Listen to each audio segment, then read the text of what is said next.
টাকাটা দিল বলতেছে না কেন?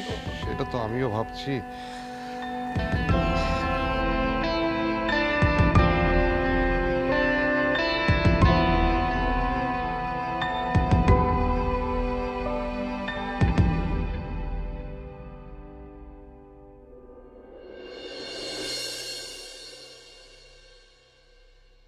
কে?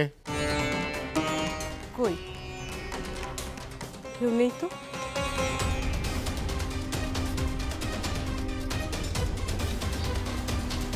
শোনো, এই যে আমার সুই, তুমি কসম খেয়ে বলো তো, তুমি কার কাছে টাকাটা দিয়ে এসেছো?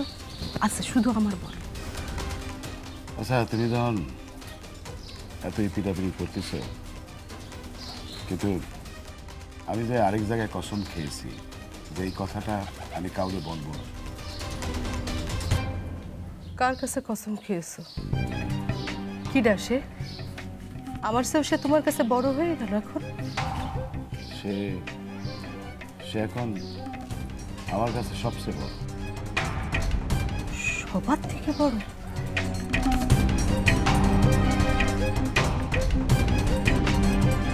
আমি একজনের মা ডাকিছি। কি? আর মাকে দেয়া টাকার হিসাব কি বলতে আছে, না কেউ জানতে চাতে পারে? বলো।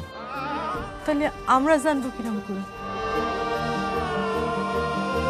আমার উপর তোমাদের বিশ্বাসই এখানে সবচেয়ে বড় কথা বলবো। কি তোমার অবিশ্বাস করি আমি? আমি জানি না, তবে তোমার এইটুকু কসম করে বলতে পারি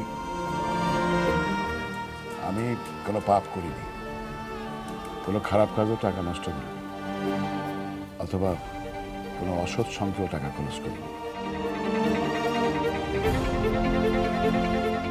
আমার অবিশ্বাসটা তোমার চোখে পড়ল, আর আমার ভালোবাসাটা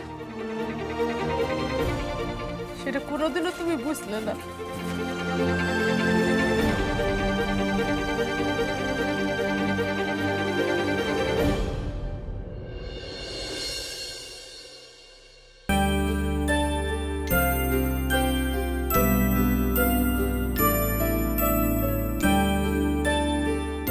আমি একজনের মা ডাকিছি। কি? আর মাকে দেয়া টাকার হিসাব কি বলতে আছে?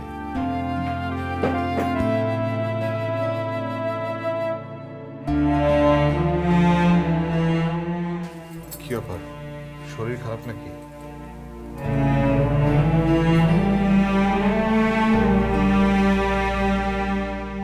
দাদা কাউকে মা ডেকেছে, তাকেই টাকাটা দিছে। হবে হয়তো। এদিকে নিজের মাঝে কষ্ট পাচ্ছে, সেদিকে কোনো নজর নেই। দেখো, ব্যাপারটা টাকার না, ব্যাপারটা হচ্ছে সংসারের প্রতি দায় দায়িত্ব। সংসারের প্রতি সৎ থাকতে হবে।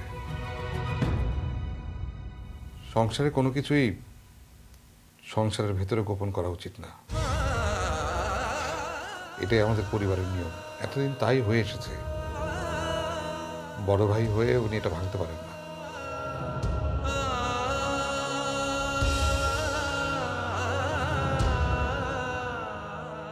আমি নিজে কবে কোটি টাকা কোথায় খরচ করেছি সব লিখে রেখেছি, সব হিসাব আমার কাছে আছে। সংসারের ভালো মন্দের দিকটা তো সবাইকে দেখতে হবে, তাই না?